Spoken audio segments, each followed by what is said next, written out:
I mean, do you realize that her nickname actually they never mentioned it in the show, but her nickname apparently was Black Widow?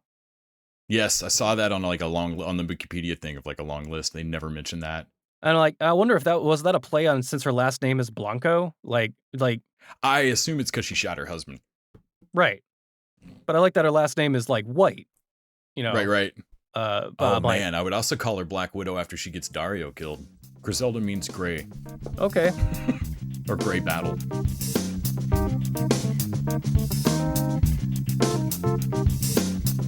Episode 473 of the TV Dudes, recorded February 8th, 2024. Griselda.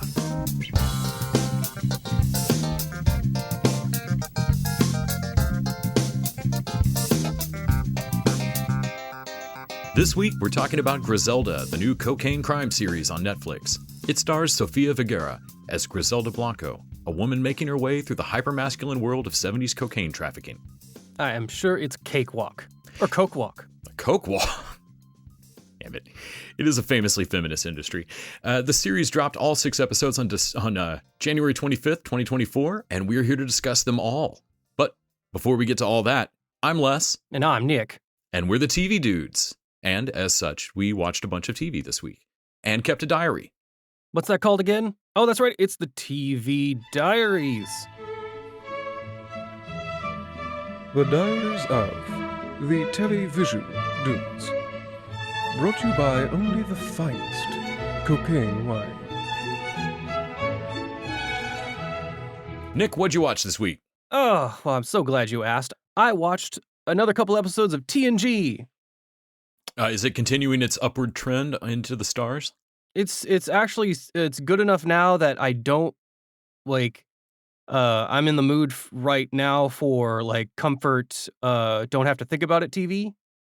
And since I haven't watched these before, they don't really qualify as that. Like It's actually gotten good enough that it's commanding attention and not working as laundry vacuuming TV. oh yeah, it's actually well, you get episodes like well, Fistful of Datas, which is the Western one where this hologram gets taken over by Data's programming while they're doing a Western bit, Worf and his kid. So there's just a bunch of Datas fucking around with weird accents, walking around the ship spitting. Oh, that's great. So you get some great episodes like that, and then also like Rascals, where like, oh shit, I was about to say where they all become kids, but they don't all become kids. It's a no, select few. it's a select few Unfortunately. and not really the crew. The only one on the crew Right. that becomes a kid is Captain Picard. It's Otherwise, like young Whoopi. it's Guinan, and then Ensign Rowe, like when they remember to have her on, and who else was it? Oh right, O'Reilly's wife. You know, Weird. That Kimiko main or whatever character, the fuck her yes. name is. Sure. O'Reilly's like, if it was O'Reilly, that would have been like a, oh okay, I guess yeah, he's part of the crew. You mean O'Brien? O'Brien, yeah, man, it's cannot remember his Irish. fucking generic Irish name, but yeah, he's concerned that his wife is now 12 years old. And the wife is like, so what are we gonna do if they can't find a way to reverse it? And he's like, whoa, don't ask me that. That's not we move very far away from each other. Is what we do.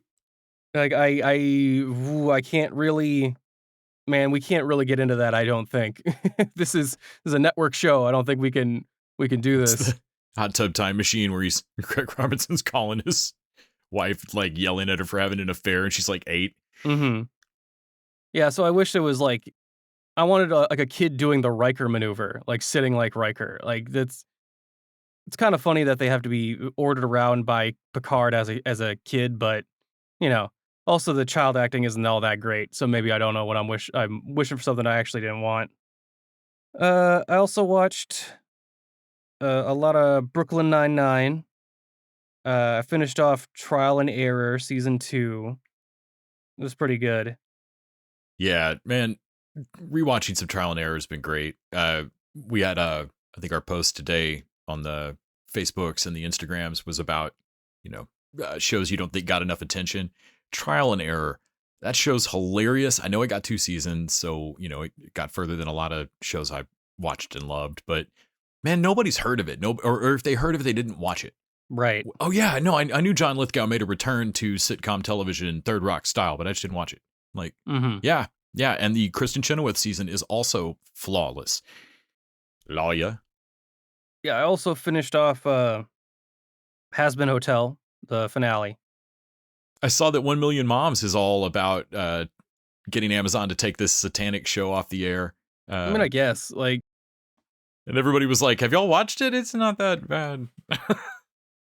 what's funny is that it's interesting that they would care about this show, because it's it's a YouTube Hell of a Boss, they wouldn't care if it's a YouTube show. So now that it's on Amazon Prime and has fun colors and is like it looks like a Disney cartoon. It really does look like a Disney XD thing, only a lot of more blood.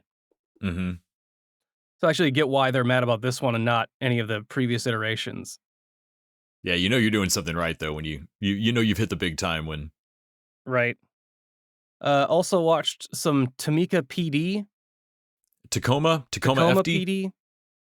FD Fire Department. Yeah, the one where the fire department in a place where like it basically rains all the time, so they don't Yep. really have a lot to do. Yep, it's the it's the Broken Lizard guys. They are the fire department in the city in the U.S. with the heaviest annual rainfall, Mm-hmm.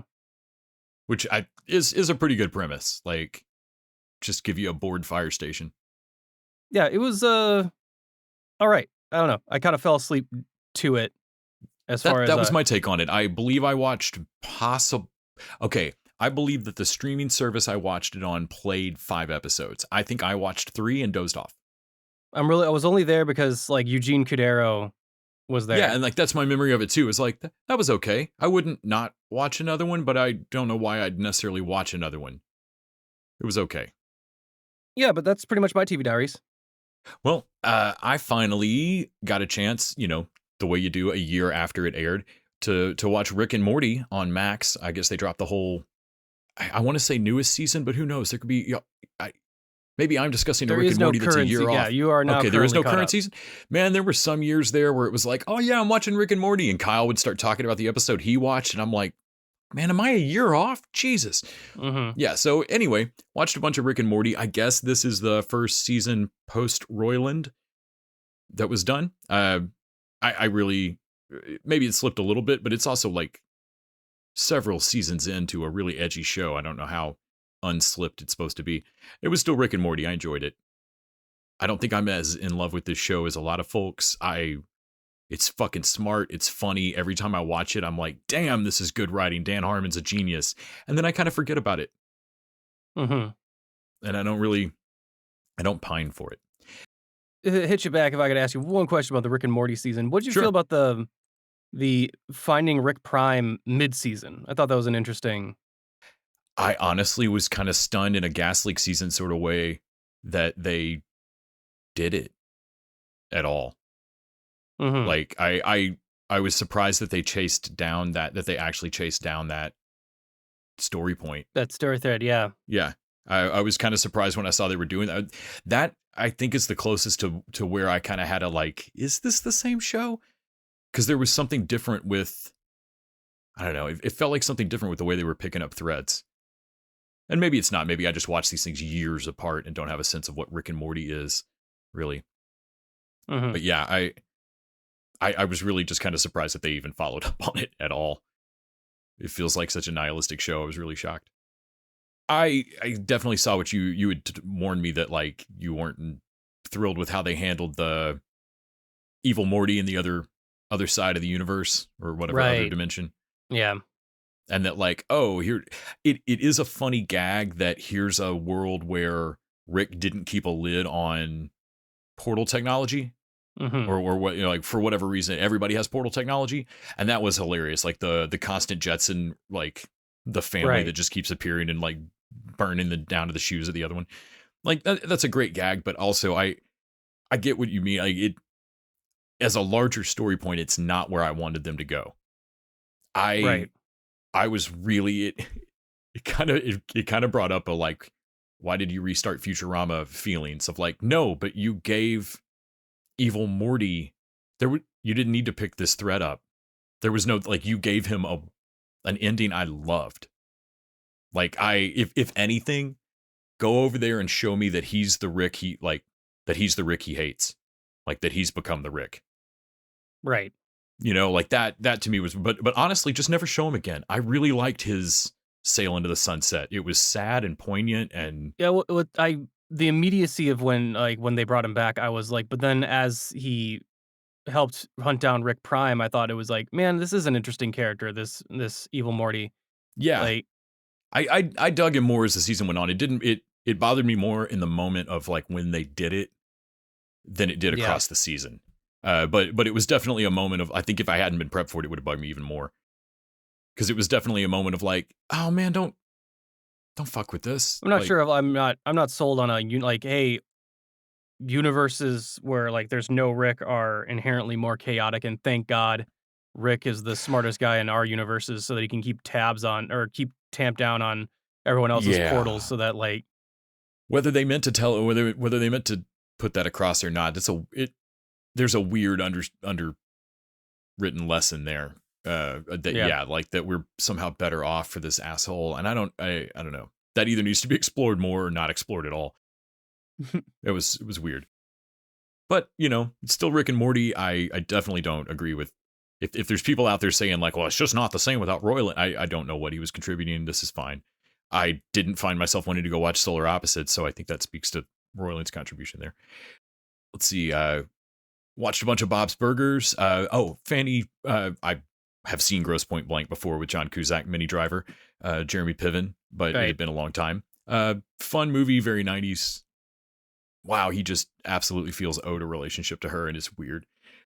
It's just a lot of 90s rom-com, though. Been showing Fanny Penny Dreadful, kind of one a week or so. They just got to meeting Dove Carney, the actor that plays, we just met Dorian Gray, which I'm glad that they include Gray. That's a fun trip. The one thing that throws me, the main lady of the evening, whatever, down and out, like got the croup coughing up blood prostitute that they have, is played by Billie Piper from Doctor Who. And I mean, I notice this a lot in shows that, like, I don't care how scummy or gross or living in the street or what you're supposed to be, actors all universally have fantastic teeth. Uh-huh. And them pearly whites shine through the grime.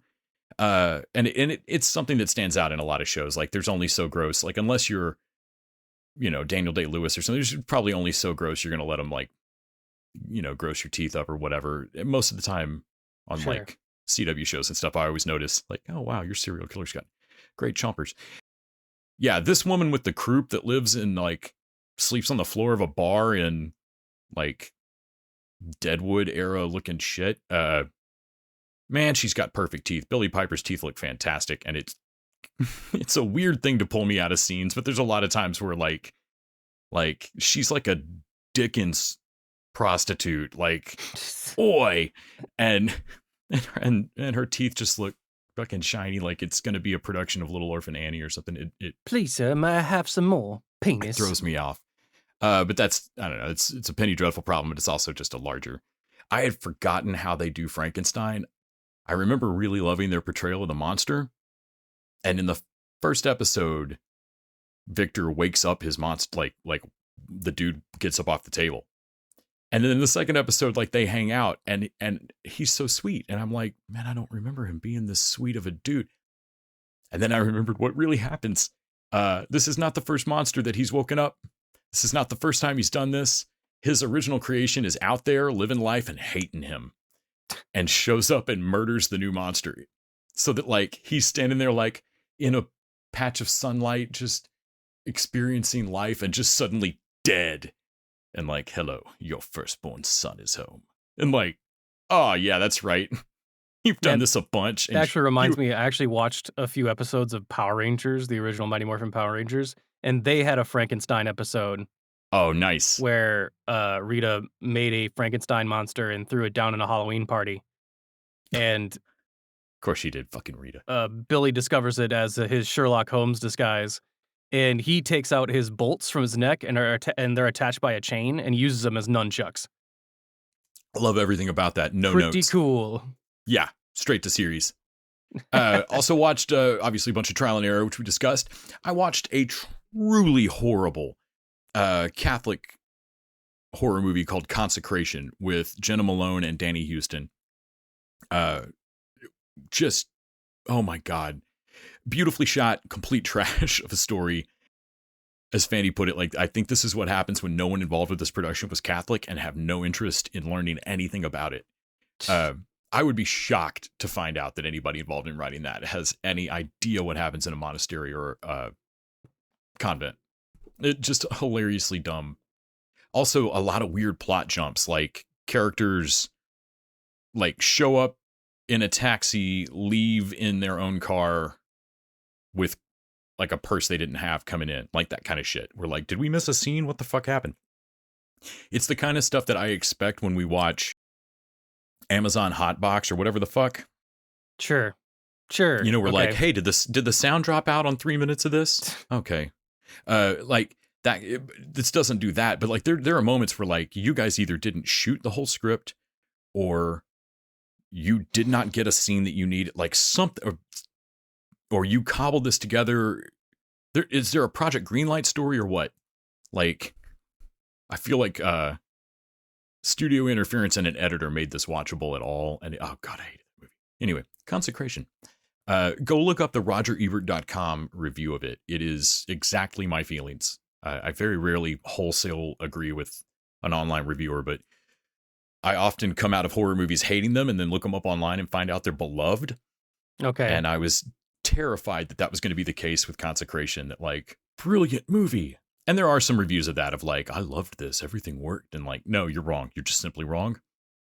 But most of the reviews were very bad. And the Roger Ebert one was, it's not Ebert. He's, long gone, but his site remains. And I guess could all still be read in his voice. Anyway, we also watched Godzilla Animated, which was so much better than his movie. You know what? We're going to discuss that on Patreon. But just trust me, Godzilla the series is better than the movie, and we'll tell you why. Also watched the new Quantum Leap, which is back. I had been checking every single week and getting mad that it wasn't back. And then I didn't check a week, and thankfully Randy posted about it, because I would have missed it. So they've been back the last 2 weeks, and it's been as charming as ever. That show's just reliably hard on its sleeve and incredibly pro-trans, supportive of trans people, which is great. Watched some Brooklyn Nine-Nine, which I've typoed here as Brooklyn Nine-Nine. Brooklyn. I would watch all of them as librarians. I would watch all of them as anything. Watched Masters of the Universe Revelations. I released a couple of episodes of it.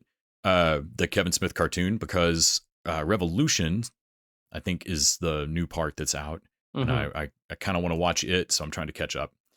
Watched a few episodes of Good Place. We watched the Jeremy Bearimy episode, which breaks Cheaty. That broke me. I'm broke. Pretty interesting on rewatch, that season 3. Oh man, it is. I remember on first watch, you're so off kilter and kind of off your balance, and like the show at this point has kept you off balance, moving through plot so fast that I remember loving the entire show, but I remember just kind of being thrown at points in season 3, or like, I don't know, I don't remember all of this the way that I do the first season. And like, I keep watching it going, oh yeah, I kind of only remember so-and-so's part or so-and-so's part. And I don't remember what Tahani and Jason were doing during this. I don't think I cared about them as much as I do now that the series is done. When you see everybody go their whole journey, watching Tahani, knowing where she goes, is awesome. Yeah. Yeah.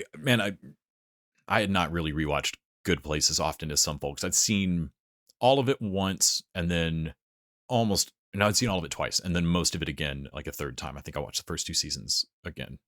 But this is the first rewatch in a few years, and I'm really enjoying it. Doesn't feel like just throwing on like Brooklyn's to watch on an endless loop. Like I actually want to like, no, I don't have time to sit down through this. We're going to turn off Good Place. Yeah. Also watched most of Grandma's Boy this morning while I was bumming around the house over like 4.5 hours of pausing it and walking away and shit. That movie is silly and cute. Rewatching Happy Gilmore, I think, made me think of all the Grandma's Boy cast members that are in that Happy Madison crossover. Also watched Metal Lords, which I don't know if you've seen. A few years ago, there were documentary and a movie about like Norwegian death metal, painted face. You know that? Oh, I thought they were talking about another team that fought the Skeleton Warriors. No. Though these guys definitely would love Skeleton Warriors. This was like a knockoff movie kind of touching on that stuff. It's about high school kids trying to start a band for a battle of the bands, or they kind of are a band, but they suck. And they need a bass player. They add this girl. Like it's just a teen battle of the bands kind of movie. It's sweet, entirely about metal. And I think Tom Morello from Rage Against the Machine produced it. So like there's a scene where a kid gets advice from like a bunch of like metal legends, and it genuinely is like Scott Ian from Anthrax and Rob Halford from Judas Priest and Kirk Hammett from Metallica. Like it really is like a who's who of metal that shows up. It's like, okay, who produced this? Really fun movie. I'd seen it once before, but threw it on last night. Was surprised how much I enjoyed it again. Yeah. I'm not much one for metal music or music in general. But I do love a good MTV behind the music. Well, those are always fun, man. There's all like, except for the Weird Al one. I mean, Weird Al one is still fun, but they all have that moment midway through where they sign the worst contract anyone's ever seen, and it's just like the music changes, and like you go to commercial and it's sinister now, and like they're doomed. Except for Weird Al, I think there's a point in the middle where it's like, yeah, you know, we kind of needed him to do drugs or fuck his buddies over or like throw people out of the band or something, and god damn it. No, it's just boring. Nothing. That's why they had to make up that entire movie, which is hilarious. Well, that feels like a good time to mention you can support us over on the TV Dudes Patreon at patreon.com/tvdudes. Oh, shit. I almost forgot. We finished out season 5 of The Rookie. Oh, shit. Oh, shit. Yeah, we had taken a break from our Rookie watching, but in prep for the season premiere on February 20th, we finally finished out season 5 of The Rookie, which not as much of a steady rise as Star Trek Next Generation. The Rookie arced up sharply into season 3, which was their high point, dropped back again for season 4, and then kind of arced, I would say, halfway back up for season 5. It comes and goes. There's a lot of Juarez with her aura reading, terrible copness, but then there's also Daddy Cop. Season 5 is where Juarez pops up, and you know, I think is Aaron, whatever his name is. They lose track of Thorson. Aaron, yeah, they lose track of him for a little while. He's back in the back half more, but the finale leaves him in a spot where like the actor may or may not come back. Yes, I really am shocked. I mean, I haven't gone to look it up, so maybe it's going to work. But in this day and age, it is difficult to hide an actor returning to a series like that. Most people, there's too much known about contracts and who's hired and who's on. You know, is that guy on another series already? Then you know he's not coming back. I haven't gone and looked it up, but I'm shocked that they left that hanging. He's in a coma right now, and they had the machines all blipped question marks or whatever, like loud beeping emergency. Which, like, holy crap. Also, man, I honestly don't know which way they're going to go, because they spent all of season 5 not knowing what the hell to do with him. Yeah, it was this season where they figured out who actually killed his friend or whatever, or was that last season? I'm trying to remember. It's been we split up our time on season 5 so much, but I think that was season 4. Okay. I was going to say that one was also another all documentary type one. Yes. Oh man, that's the thing that I forget. They do that a lot. I really forget that The Rookie has this like nervous tick style thing where like every once in a while they just feel compelled to go 100% to cams, and they do it a lot to cams, which kind of don't work because, you know, like where are the cams in these shops that are like have multiple angles? But I'm surprised they haven't figured out how to go off of like a cam on the front of the fridge for apartment scenes, which is different than the episodes where they have a camera crew come in and do a documentary. Right. Which they did one of those recently as well. Oh God, that was the episode this season that threw me the most. Double Trouble. Even after he's dead, they won't stop calling him Dim. His name is Jake. It's really callous. So yeah, Tim's dumb doppelganger, Dim. And I'm not saying he's not dumb. It gets killed in an episode, like him and Juicy are get involved dumped in a dumpster. Yeah, in a dumpster with a fucking shot in the face. Yeah. And they think it's Tim for a second, and that's the only somber moment they have. Yeah. Like, and then otherwise, it's like, it's just Dim, whatever. It's just Dim. Like, man, he had parents who didn't name him Dim. You know his name. It's like a dark commentary of like, hey, what if someone was exactly like you, but not a cop? Like, oh, well, then they're worthless. Right.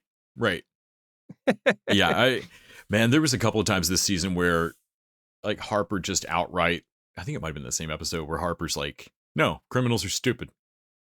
Yeah, no, that episode they held a lampshade on, like what they just started to say out loud what the series has been saying in subtext most of the time. Of like, oh yeah, most of the people we deal with are super dumb. And of course, all cops are pretty smart. So, most of the time it's us, it once undercuts the danger of their job of like that they have this great advantage over most of the people that they do, like, but that every week we have to feel like they're in danger. So, well, this season they also found a ton of severed limbs. Like they actually made like a running joke episode of Los Angeles just being covered in severed limbs. Like half the things they found were like we're looking for like missing legs or like the rest. Oh, it was the Noho Doe, the torso. Yep. That they take because of their Skip Tracer Randy. This season had a lot of fun stuff. Skip Tracer Randy episodes are always great. Having to track down who the hell this torso belongs to is hilarious and dark. But then they find like, oh no, this is a foot. This doesn't go to our body. This is another thing. Right. And like, almost certainly have a serial killer going. Seems like. Yeah. Then the season ends with not just the coma, but a dude that we have never seen before that is apparently running some massive like Die Hard 3 conspiracy on the city. Yeah, I honestly put the Rookie season 6 premiere on our calendar because you and I watched a stupid amount of Rookie, but not really for any real reason. I'm no joke now. I have to watch the season 6 premiere. What the living hell is going to happen on both those fronts? Yeah. Now I'm stoked. February 20th, we'll have our show right around then about it. Yeah, it's a cute show. Like, despite a lot of its problems, it's a light, breezy watch most of the time. You notice that they've moved away from Juarez being a psychic or whatever the fuck her deal was. Thank God they toned that down from the start of the season.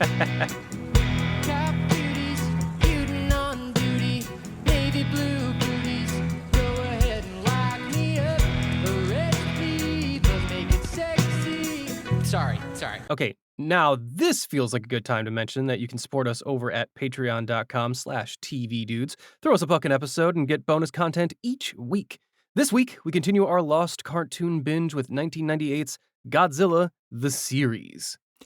Of course, there are higher levels where you can do stuff like pick the show topic for an upcoming week. Pick the show topic? Oh, that's right. For $20, well, we'll watch and discuss whatever you want. Well, 4 episodes of anything you want. Yeah, I'm not watching all of JoJo's or all of One Piece or something, but like 4 episodes, yes. Like I'll stick some JoJo's in there. Don't tempt me with a good time. But this week, however, we're going to talk about Netflix's new drug crime series, Griselda. For the last 3 years, Griselda Blanco has owned Miami, distributing cocaine. Ms. Blanco's operation has been efficient, deadly, and incredibly successful.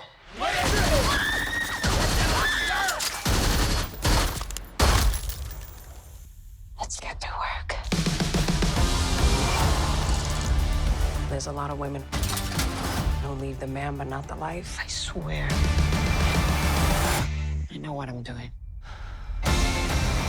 Griselda is an American biographical crime series streaming on Netflix. It stars Sofía Vergara as Griselda Blanco, a notorious Colombian drug lord. The miniseries premiered on Netflix on January 25th, 2024, and consists of 6 hour-long episodes.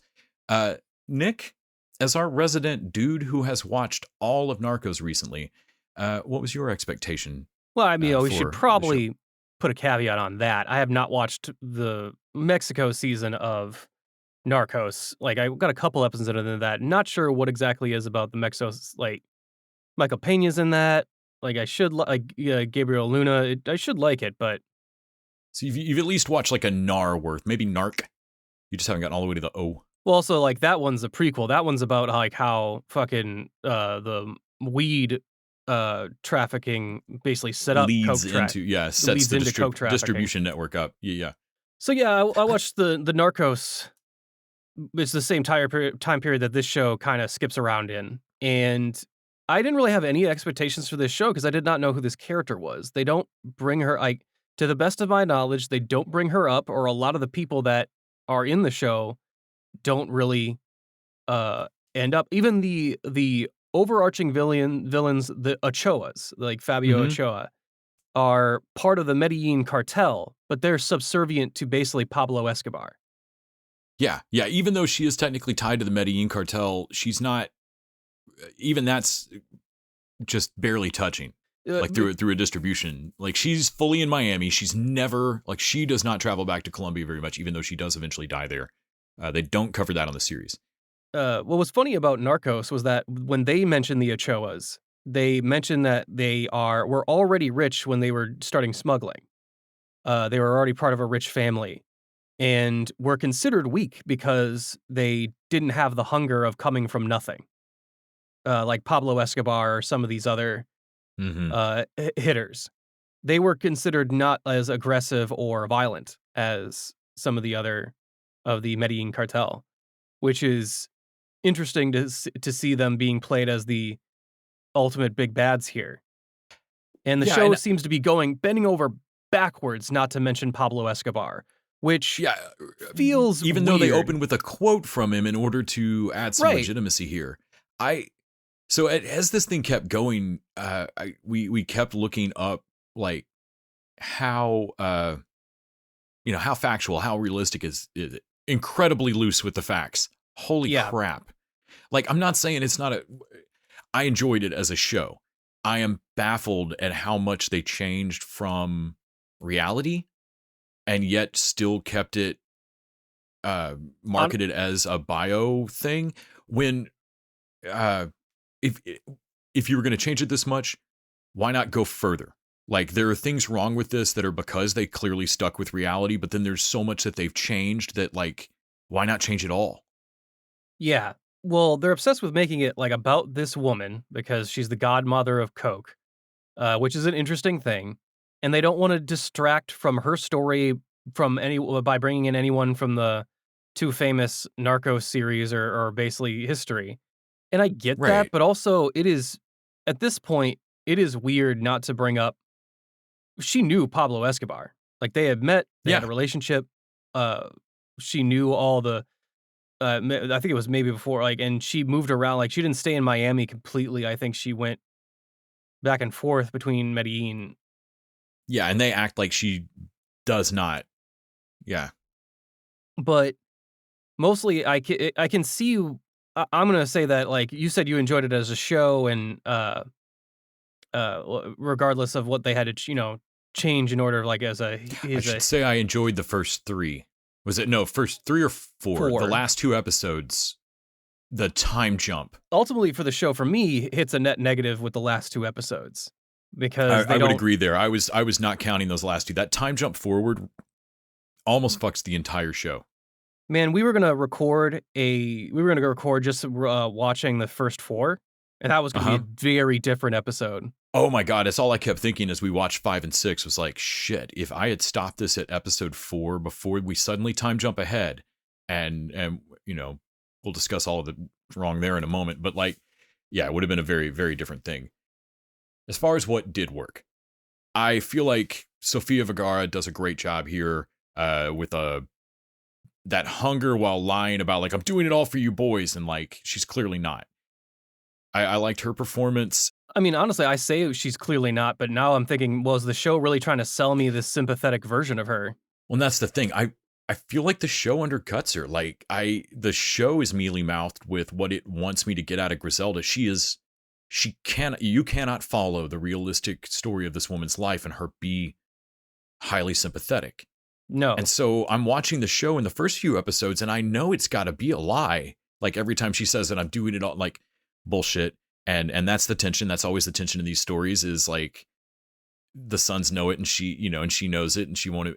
That they don't really seem that interested in exploring that. I mean, it happens because it's necessary in the story that, one of her sons like sees through her bullshit, but they don't really seem that interested in it. And then to skip over it at episode 5, to skip over years, like we watch her climb, but we don't see some of the interesting points of it. Like she brings all these Cubans on board as this army, and that's fucking crazy. But we don't see her really enjoy it. We just kind of jump ahead. We jump ahead to the point where she's losing it. Yeah. And like suddenly she's smoking crack. I don't even know what fucking year we're in at this point. There's crack around. I mean, I guess crack exists now. When she started smuggling, that was not a drug. Right. And like, I'm watching and like, I don't know why maybe it's the New Jack City in me, growing up watching those kind of drug movies, but there's a part of me of like, I don't think you can casually have crack appear in this storyline without mentioning the significance of that change. That changed coke, like in a way that like developing heroin changed opium. That changed coke, and the cartels have to know it. And when she casually, they don't even really go in and show it. She just casually like hits a crack pipe after a party and after this time jump, and I'm like, Nick, is that crack? Yeah, it's and no one's mentioning it. I mean, I feel like the guys that are the coke dealers already clearly know what coke does. Like there's times where even they're like, hey, I think you took enough. They definitely know the difference. Honestly, I wonder if the showrunners added it in as an further excuse for her erratic behavior. Man, because she goes bug shit nuts so fast. Because otherwise, the only excuse for her behavior is that really the cop, even the female cop that comes to hunt her, is like, oh, well, trust me, she's even more insecure now that she has all the power in front of the dudes, and she's going to self-destruct. And I was like, geez, so all the people in the first 4 episodes that said a woman couldn't do this are right? That was what killed me. Was like the show, both out of one side of its mouth, wants to be this incredible feminist story of the godmother of cocaine and how she's just as tough, but they've got to also make her this sympathetic mother who has a hard time with the violence and the killing of it at times, and kind of, and then can't bear the weight of it. Like she does a fingernail's worth of the soul blighting badness that Dario does throughout his life. I mean, he said he started, her like number one bodyguard said he started killing for money when he was like 13 or 14. The weight that dude's carrying around, and he's still sleeping at night. Griselda comes apart in a handful of years and is smoking crack. Like, I feel like the other coke dealers there would see crack the same way that if you've been selling uppers and downers, like, yeah, you want some reds, you want some bennies, and then suddenly somebody's like, no, man, I'm smoking meth. I think you know the difference in that drug and what you were selling. When Dario, the bodyguard, her husband, is first looking for her, he looks into the whorehouse where she first worked. And some of the whores there that mention that the ones that she didn't send for back in to come to her in Miami are, hey, I always heard that she was kind of a hanger-on of her husband or whatever, like in that smuggling group, and like, yeah, who told you that, man? Trust me, it was Griselda. She was the one that was running that shit. Yeah, and the show says that, and I never get the feeling of that because, like, especially in the first couple episodes, it feels like she's trying to figure this out, like how to figure out how to be a drug dealer. Well, the same thing happens every step of the way for her on her way up. She goes to do a thing that she ostensibly knows how to do, and everybody keeps saying, they said you could never do it, but I know you know how. And then she walks in, naive as fuck, gets chumped, gets either her money or her drugs or her actual distribution network or whatever taken away from her. And then she spends a night sad about it, Mm-hmm. and then does something that, is admittedly like a baller move, but it's just it's a weird feeling each time of like, you guys keep saying that she's ready for this and she keeps not being ready for this, Right. in a way that, like, if you've watched like in any other smuggling show, you'd be like, hey, so that dude's just about to roll you. What the fuck? Well, the one part that's really good is that her idea to basically integrate cocaine into higher society. That is brilliant. She is by the, at least according to this show, she is absolutely the genius who's like the Steve Jobs of Coke. The like, no. I know it's a computer, like a mainframe in the big office building, but I'm telling you, everybody's going to want one in their living room. Like, everybody's going to want one in their house.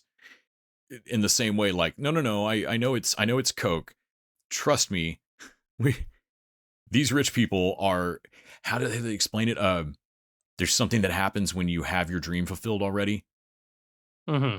That where they like, you don't know what you're missing, but there's a hunger there.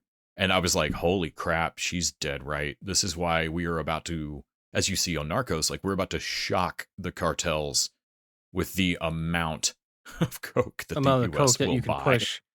Yeah, and basically, her idea to combine all the dealers together in order to face off against the Ochoas when their offer to buy her out is basically like, it's such a no-brainer that she should take. Right. And that, to me, that's when the show should stop hiding the ball on her ambition completely. Right.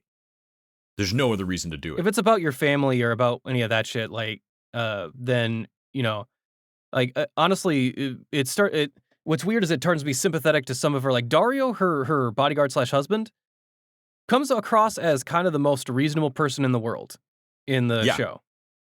Yeah, no. When he finally leaves, it feels like he has stuck around as long as anybody possibly could. She yells at him for talking with a woman in a room on his birthday, like a room. He's alone with a room and a woman, and that is guilt enough, even though we've just seen her fuck a woman upstairs. Right.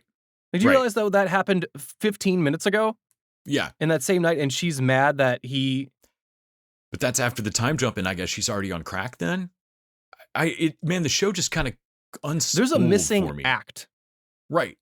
There's like a whole thing missing. I bitched about Consecration earlier during the diaries. We're like, there's all, 2 or 3 episodes. Yeah. Episode 4 ends with the cops just being made aware of her, which is nuts considering how many moves she's already made. But yeah, they finally wrap their minds around a female boss. The female cop is about to quit and then like gets a win early. We meet a new character in the detective that she likes, who gets nixed in the next episode. You realize that fucking detective that really likes her and respects her opinion, and only to be he's ditched in the next episode after what is a 3-year-long fight with Griselda. Yeah. And there's just this 3-year-long thing where where the cops are trying to hit Griselda and they aren't able to do it, and then all of a sudden in this episode today, now we figured it out because it all takes place in like one day on her birthday. And they basically do a military style like psyops of like, well, let's hit one of her stash houses. Like she thinks there's a rat, but we actually got info from another thing. And let's just hit, like, honestly, it shouldn't really work. Them hitting a one safe house like this should not send her in such a spiral that she loses everything in one night. Which is, I don't know is how that really went down, because like in looking at like the real history of her, and then I don't think they quite played out her ending nearly the same. So like there's a hilarious thing at the end where they get her other killer, Rivy. And that is how they brought him down. They like, she knew the cartel was going to come hit her, and she did seem to, in the show, she gets herself thrown in jail like a smart move. I don't know that that's how that went down. It sounded like they got her on some other shit. But to pick up Rivy, and he flips on her, and then he manages to have phone sex with, in the show, 1, but in the reality 2 of the prosecuting DA's assistants on a recorded line. and gets literally their entire case collapsed. And she ends up doing, that's federal. She ends up doing like 15 years federal. And while she's in there, the state of Florida manages to stick 2 or 3 murders on her. And she does another 20 years concurrent. So like, no, that does not seem to be how it plays out. She eventually gets out on compassionate health release because she had a heart attack and goes back to Colombia and gets assassinated in 2011.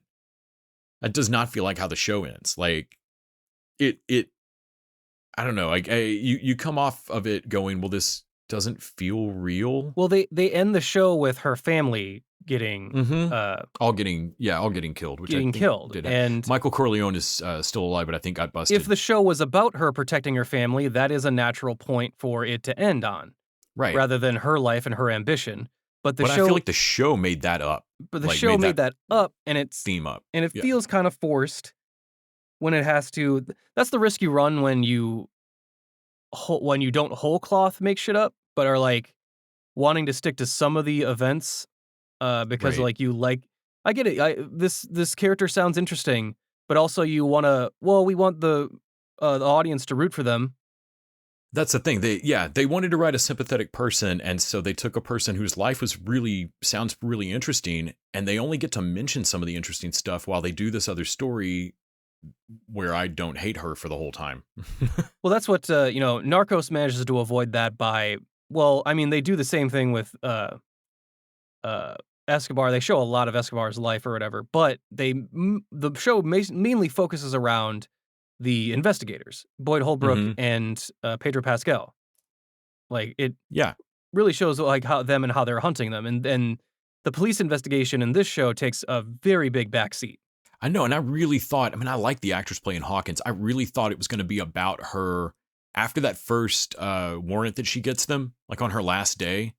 I really thought it was going to be about her rescinding her resignation and sticking with it and like winning over this redneck agent that she has to work. Like I thought they were going to be a bigger part of it, and they just aren't. Well, there's a whole story there of this female detective rising up the ranks because she can, if she can get them to recognize this female boss, then she can get recognition as a detective. There's a whole parallel there to their story, and by the end of it, you realize they've like this. And when they come to arrest her, or no, after they arrest her, because the Miami PD aren't there, that she goes to California arrests her. I'm like, oh right, so you've never talked with her. This is your first time you've met. Like they meet for it's really and it makes for a great line when Griselda's like, how much have you thought about me every night, for the last 5 years? I've never thought about you before. Like just a fucking great brutal line. But also a weird moment. I found myself there's a bunch of characters that don't have middle arcs. Like the female cop doesn't have a middle part to her arc. Do you remember Chicho, the dishwasher, first bodyguard? Yeah, Chucho. Yeah, Chucho? Whose kid is actually the murder that breaks Rivy. Right. That's where they get the death penalty, and that's when Rivy flips. Right. Griselda goes through a couple bodyguard dudes that are sticking with her, and Rivy feels like, he says like, "Oh, I feel like you're the future," but we don't really see that either. But why? Yeah. And we don't see the 3-year point where he's her like point man. Yeah. And instead of we Dario, just jump ahead. Like Dario's the guy we've seen her listen to for most of it. And Chicho, the bodyguard, I'm like, why did they even mention this character? But considering he's immediately replaced as a bodyguard, he doesn't really have a lot to offer. And then I'm like, oh, because his kid gets killed at the end. If it weren't his kid at the end, they'd have consolidated his character. Yeah, and that's the thing. Like they pick a direction. Either make a docuseries and be slavishly about Griselda's real life as much as you can be, because there's a lot of her records that are just not in existence. Her last name. I mean, there's just no way you've got complete records on this woman's life.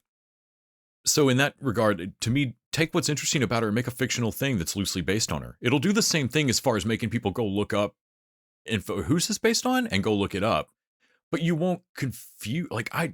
Was there even a Hawkins? Was it a woman that was after her? Was that just a convenient show point? I feel like anything that has any thematic connection is made up. If you're gonna make stuff up, maybe make stuff up to make her look smarter or better, or more capable than She comes off Yeah. as kind of like, oh, she never had the wherewithal to do this.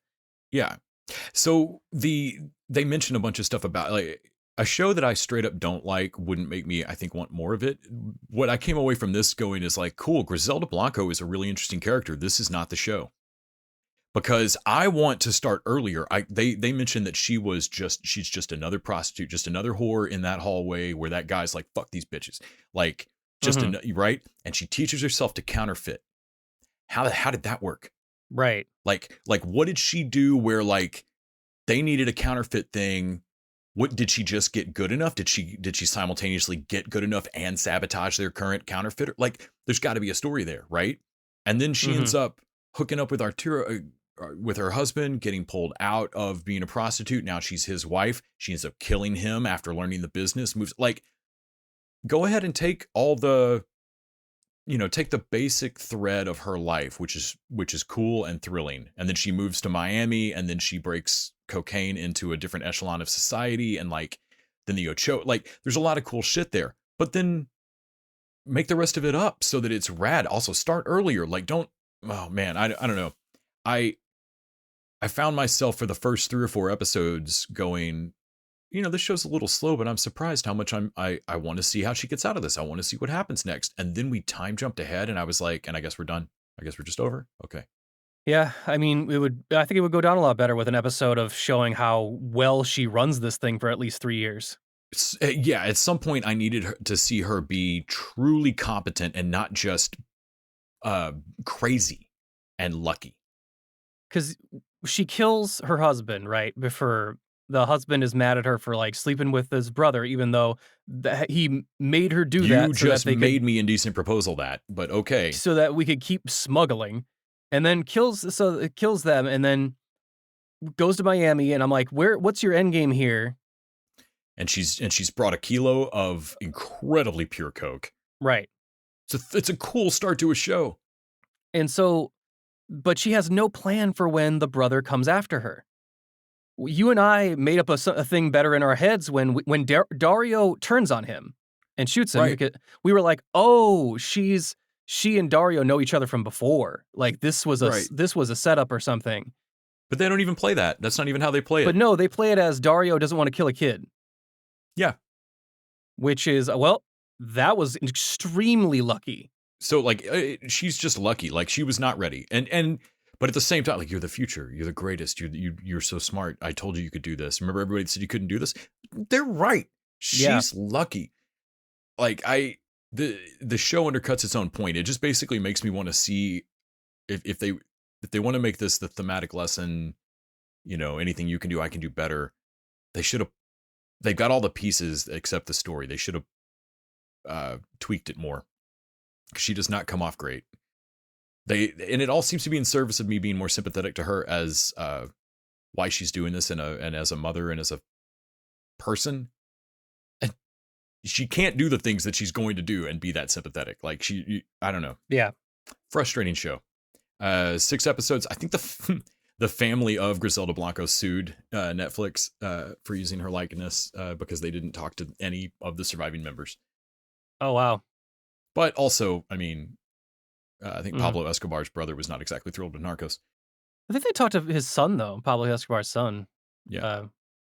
No, there was something in the news about it. I think they requested screeners, and the guys from Netflix were like, what happens if you don't like them? Yeah, I don't know. I guess I liked Narcos.